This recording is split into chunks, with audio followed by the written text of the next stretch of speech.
Avalitsika eo ny mikasika ny taranja baolina kitra fa iresaka ny baolina lavalava isika manomboka eto mazava ho azy anisan'ny fifaninana setsika gavana tamin'izao faran'ny herinandro izao nono ny mikasika ilay fifaninana natao ho an'ny latsaky ny 20 taona. Andro fahatelo tokoa androany nitanterahana tamin'izany ny lalao manasan-dalana eo amin'ity fedina ny hotompon-daka ny firaisana ity ireo firaisana enina eto andrenivohitra moa no mandray anjara amin'izany faninana izany ho an'ny latsaky ny 20 taona ka ny lalao manasa-dalana no nitanterahana androany tafita amin'ny famaranana ary ny firaisana fahadimy sy ny firaisana fahatelo.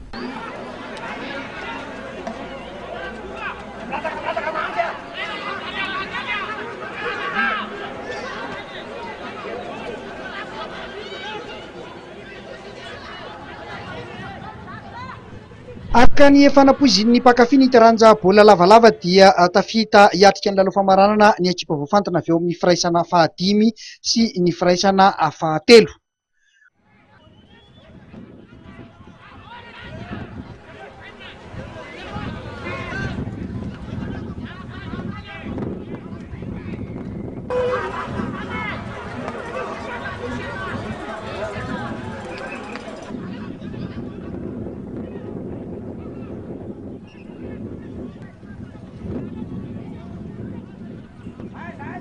Tosa androany teny amin'ny kianja Makindu Tapenaka ary ny lalao manasa-dalana roa teo amin'ny faninana fedina ny amboara ho an'ny Grand Tournoi ho an'ny latsaky ny 20 taona.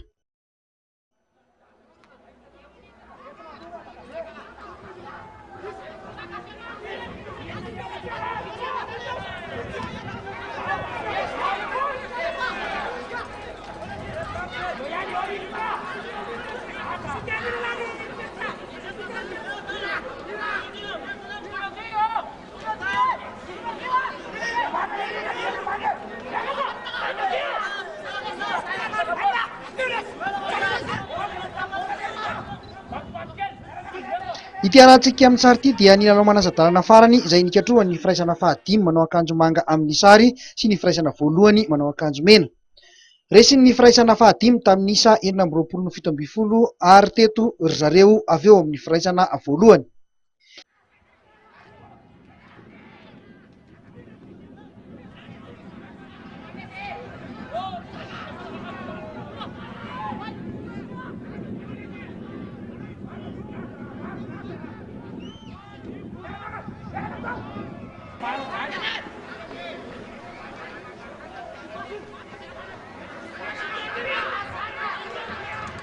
Tamin'ny ankapobeny dia niady ny lalao ary samy afaka namoaka ny teknika tsara rindra ny rotota.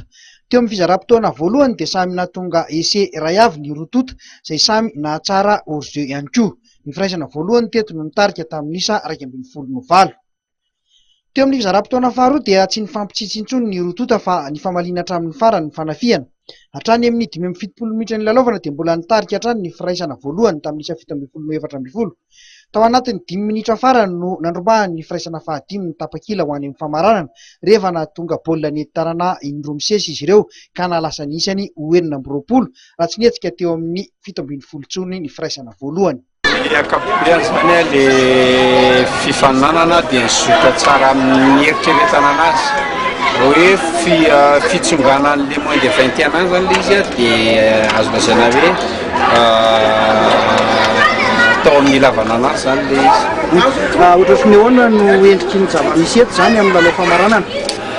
Eto amin'ny lalao famaranana zany dia atao hoe tena fetina rugby zany le izy.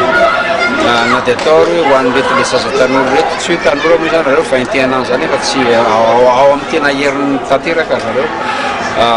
Fetina rugby le izy satria misy match anankiefatra zany amin'ny lahady. Misy an'le fedina 3e place dia misy match ana vehivavy dia misy an'le légion anao amin'le ex-Samaky dia misy an'le finale mazava ho azy.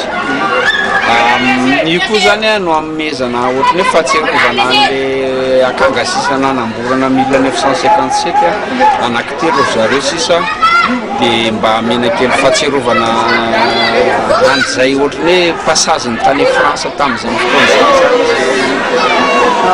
Misy ny afatra nampitaina ihany koa niaraka tamin'ny fikambanana manokana miaro ny tontolo iainana tafita ve ny afatra ho anareo fikarakara? Tafita ny afatra ho an'ny fikarakara satria misy ina moa zany karazana ohatrany hoe baka ordination zany efa napetapetaka eny ho asina ny ordination karazany eo ihany koa fanentanana antsika menakavy mba hiaro an'le tontolo iainana sy ny bibitsika zava-maniry azo lazaina hoe tafita ny satria efa misy orinasa be da be zany namaly antso. Ho fetin'ny baolina lavalava araka izany lalao famaranana satria dia ho hita eny avokoa no sangany tamin'ity taranja ity.